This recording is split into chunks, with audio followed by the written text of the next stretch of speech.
Desde el nacimiento hasta la muerte, la gente cree e insiste en que sus 5 sentidos de la vista, el oído, el tacto, el olfato y el gusto indican correctamente la realidad de sí mismos y del universo que los rodea. Por lo tanto, como extraen el poder de su mente directamente del poder creativo divino, todo les viene según sus creencias.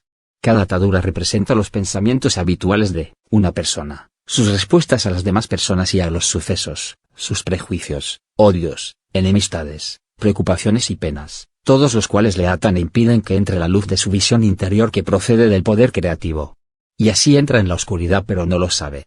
Él cree que está creciendo y haciéndose maduro en las sendas del mundo que le permitirán avanzar, tener éxito, lo cual es el objetivo de la mayoría de las personas en la Tierra. En realidad, cuanto más maduro y acostumbrado a las maneras mundanas, más le aprisionan sus cadenas y ataduras dentro del dominio de los impulsos gemelos de adhesión, rechazo. Lo que es más, cada cadena se forja de los deseos egoístas y engañosos, la avaricia, la agresión, la violencia y la violación. Estas cadenas le pesan fuertemente a su alrededor, y le cargan la psique, que es el poder de conciencia creativa que se halla en lo más profundo de su ser. Las cadenas y las ataduras lo amarrarán más fuertemente cada año que pase, hasta que se dé cuenta de lo que se está haciendo a sí mismo, y hasta que se arrepienta sinceramente de cada atadura y cadena, y se reconcilie con aquellos a quienes haya hecho daño. Con esta visión, comprendí un aspecto valiosísimo de la existencia. El hombre en sí mismo nace con todo el potencial para construirse una vida preciosa, pero él mismo al consentir sus deseos y odios egoístas, crea una cárcel de miseria para sí mismo de la cual no hay escapatoria hasta que se dé cuenta de la verdad de la existencia. Todos los problemas de la dura existencia se hallan dentro de los procesos mentales del hombre. Solo las formas de conciencia de la gente, sus pensamientos, palabras, sentimientos y acciones crearon una barrera densa entre su conciencia y la conciencia creativa universal, la cual interpenetra el universo en cada hoja, árbol, insecto, animal y ser humano. También se me mostraron las leyes de la existencia que controlan la capacidad humana para crear nuevas circunstancias y entorno, relaciones, éxito o fracaso, prosperidad o pobreza. Lo que el hombre cree profundamente que es, bueno o malo, en eso se convierte. Lo que teme que los demás le hagan, así será. Lo que espera que los demás le hagan, primero debe hacérselo a ellos, puesto que así está creando un patrón de conciencia que volverá para bendecirlo en la medida en que haya bendecido a otros. Será víctima de la enfermedad que le horroriza, por crear un patrón de conciencia de la cosa que menos quiere experimentar. Lo que emana de la mente y del corazón del hombre, le regresará a su debido tiempo de alguna manera u otra, pero recuerda que los pensamientos fuertemente emocionales son semillas de conciencia sembradas dentro de la propia órbita de la conciencia del hombre. Estas crecerán, dando una cosecha semejante a su siembra. Estos son los frutos del libre albedrío. No hay escapatoria de lo que piensa, dice o hace el hombre, porque él nace del poder de la conciencia creativa divina, y del mismo modo crea con lo que imagina. Aquellos que anhelan el bien para sí mismos primero deben darlo a los demás. Que su misma existencia sea una bendición para los demás. Cuando tales personas están en armonía con todos los demás, están entonces perfectamente armonizados con el poder de la conciencia creativa universal, y son traídos al torrente de la naturaleza del Padre que es crecimiento, protección, alimento, físico, mental y espiritual, sanación, satisfacción en la necesidad, dentro de un sistema de ley y orden. ¿Cómo te puedo describir mi resplandor interior, mi luz trascendente, el brillo de alegría y los sentimientos poderosos de amor que poseyeron y llenaron todo mi ser con su intensidad hasta que grité por la presión dentro de mi mente y de mi corazón? Era tan poderoso que parecía que disolvería mi forma física totalmente. Al recibir toda esta comprensión suprema y sublime de la realidad, nuestra fuente del ser, y la verdadera naturaleza de la creación en sí misma, y de la humanidad, fui elevado en espíritu y mi cuerpo se hizo ligero como el aire. En aquel momento, estando elevado dentro del poder creativo divino mismo, yo era de veras casi una persona divina experimentando un alto grado de la naturaleza del poder creativo del Padre en mi interior y sintiendo su propio empuje y preocupación amorosa hacia toda la humanidad. Por eso, más tarde podía decir en verdad solo yo conozco y he visto al Padre. En aquel momento, cuánto anhelé enseñar, sanar, reconfortar, elevar, alimentar y aliviar el dolor y la miseria de la gente. Anhelaba liberarles del temor de un mítico Dios vengativo. Cuando volviera para contarles la verdad, haría hincapié sobre la realidad del poder creativo del Padre, el amor perfecto llenando cada necesidad. Lo único que tenían que hacer era pedir, buscar y llamar, y todas sus necesidades, de cualquier índole, les serían concedidas. Con qué alegría les contaría la buena nueva de que la redención del sufrimiento se hallaba dentro de su alcance si tan solo dieran los pasos necesarios para purificar la mente y el corazón de los impulsos gemelos del ser manifestado. Esto debe ser bastante fácil, pensé, tan solo se necesitaba comprensión y autocontrol. He descendido hacia vuestras vibraciones para referirme a mi estado de mente durante el tiempo que estuve en el desierto. Ayudará inmensurablemente a tu propia comprensión si intentas entrar en mi estado de conciencia de aquel momento. Tantas cosas, como mis obras de curación y andar sobre las aguas quedarán claras para ti.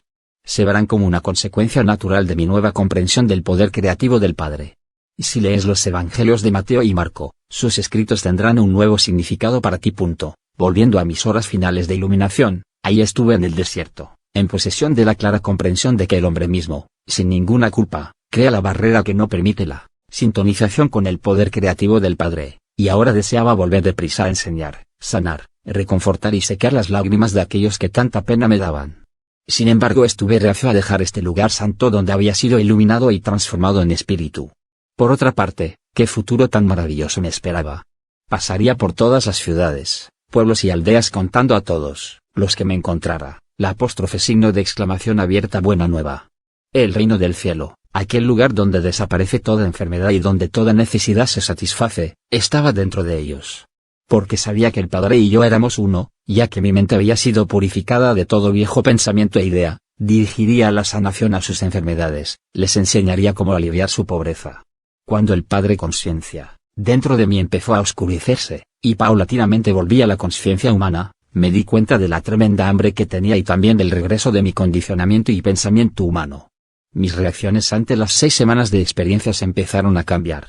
Mi conocimiento humano normal de mí mismo y de mis deseos ocupó mis pensamientos.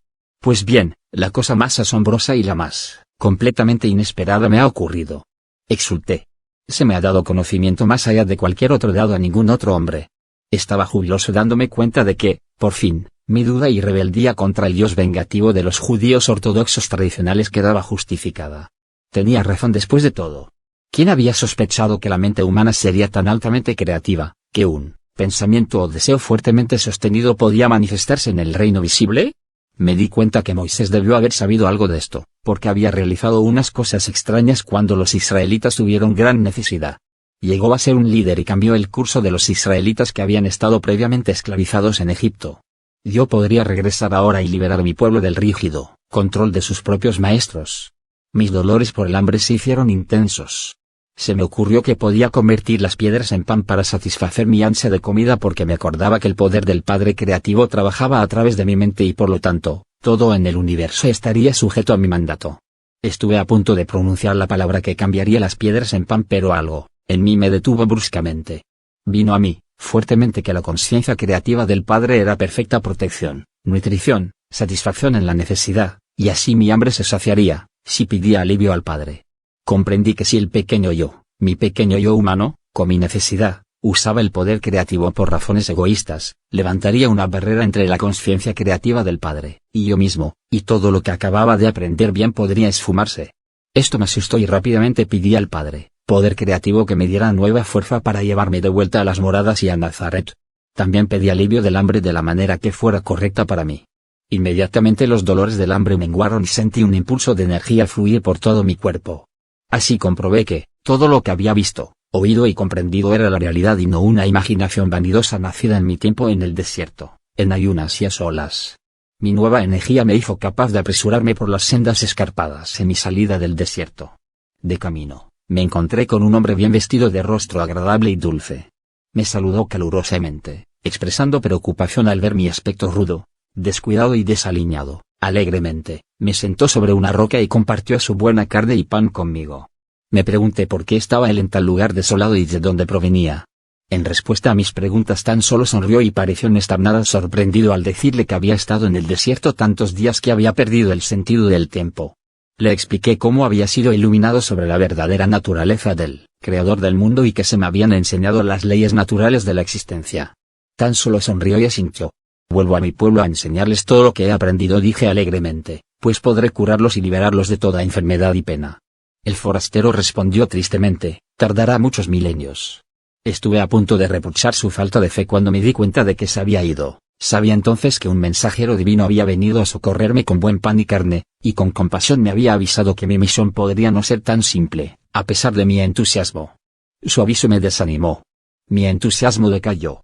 El camino hacia la primera aldea parecía interminable. Como un cambio en el pensamiento humano, produce un cambio de ánimo. Me vino a la mente que podía comprobar de nuevo la verdad de todo lo que me habían enseñado saltando por el borde de un precipicio, lo cual me acortaría mucho el viaje. En el momento en que me propuse hacerlo se me ocurrió con fuerza que intentaba probar que mi tiempo de iluminación había sido real.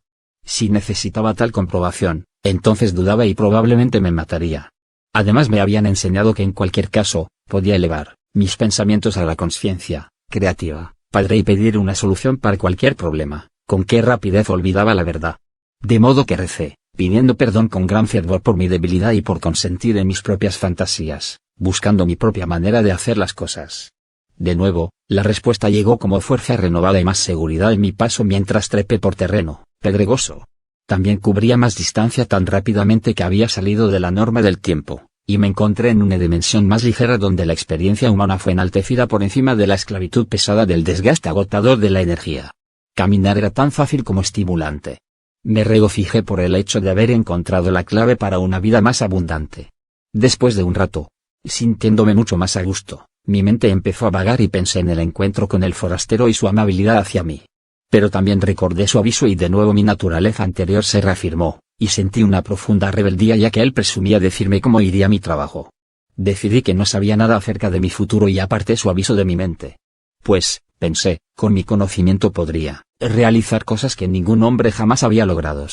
En lugar de luchar en una vida difícil, podría acumular riquezas con facilidad, atraer seguidores por donde fuera, y compartir mis conocimientos con ellos para hacer más llevaderas sus vidas también. Yo podría quitar todo dolor y sufrimiento. Mientras contemplaba los muchos lugares que podría visitar tan fácilmente, me sentí rozando la superficie del terreno y subir hasta alcanzar el pico más alto de una montaña escarpada que se asomaba al campo más abajo.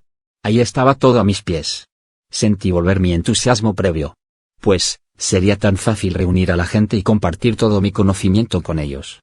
Sería poderoso, incluso famoso, como el hombre que rescataba a la humanidad de todas sus enfermedades y penas. Ganaría su admiración y respeto y ya no me recordarían como un individuo inútil y holgazán. Con una sacudida tremenda, todo lo que se me había enseñado tan recientemente, hacía tan solo unas horas, volvió a mi mente con gran fuerza y claridad. No me habían enseñado que la única manera como podía prosperar era abandonando mi propia voluntad y volviendo al Padre en busca de ayuda en todas mis empresas. Luego recordé que la creación tenía sus propios propósitos que cumplir. El proceso de individualización había creado el estira y afloja, el toma y daca en el comportamiento humano. Aunque, ¿no era la angustia lo que les impulsaba a buscar mejores formas de vivir para encontrar la verdadera felicidad? Comprendí que los males de la humanidad tenían su lugar en el esquema humano de la existencia. Estaba bien que yo les trajera información privilegiada para anular los efectos del proceso de la individualización. Me di cuenta de que pensaba desde el punto central de mi individualidad, el ego, y era el impulso del ego lo que levantaba barreras entre la humanidad y la conciencia creativa del Padre. Por lo tanto, mi punto central del desear humano tendría que ser conquistado si quería vivir en perfecta armonía con mi Padre, como era mi sincera intención. Y así seguía mi camino, reflexionando sobre lo que podría suceder y cómo podría superar mejor los impulsos que gobernaban mi humanidad, con el fin de quedar en el flujo de la conciencia Padre de la cual extraería inspiración, orientación, soluciones para los problemas, mi alimento, mi salud y mi protección diaria. De hecho, me di cuenta de que mientras me quedara dentro de este flujo diario de la conciencia del Padre ningún daño podría jamás acercárseme y que cada necesidad mía sería aliviada. Y lo que es más importante, la conciencia del Padre obrando a través de mí haría todo lo necesario para la gente en terrible necesidad de curación y confort. En todo momento, debía superar mi rebeldía contra la dura realidad de la existencia y escuchar la voz interior y someterme a la voluntad más alta del Padre. Esta voluntad más alta era el amor perfecto dirigido plenamente a promover mi más alto bien. Sería totalmente insensato, me di cuenta, seguir el camino de la voluntad propia que hasta entonces había dictado mi comportamiento. Fue entonces cuando quedé inspirado para hablar con la gente, en parábolas. Aquellos que estaban preparados para recibir el conocimiento lo entenderían y lo pondrían en buen uso. Pero, como resultó, incluso mis discípulos no podían deshacerse lo suficiente de la doctrina judaica para poder entender ni el principio de la conciencia, ni la actividad del divino poder creativo dentro de la creación. Hasta ahora sigue siendo un misterio para todos, excepto Para los espiritualmente iluminados. Incluso las palabras espirituales de iluminación no pueden ser plenamente comprendidas enseguida por la mente humana. Por eso estas cartas deben leerse despacio y ser acompañadas por mucha meditación y oración para comprenderlas bien. Recuerda que si no te haces como un niño, deshaciéndote de un montón de creencias, prejuicios, rencores, ambiciones, impulsos, inútiles del ego, con una mente llena de admiración y de fe total, no podrás absorber estas páginas debidamente. Para volverse niño hay que hacer el esfuerzo de despojarse de todo condicionamiento mental pasado. Si sufres mental emocional o físicamente, es tan solo porque lo que han sido tus más sinceras creencias no te han ayudado, no han promovido tu bienestar. Es hora de examinar tu esquema mental. ¿Estás contento con él? Puedes elegir, y a medida que vas eligiendo puedes llamar al Padre para ayudarte a hacer los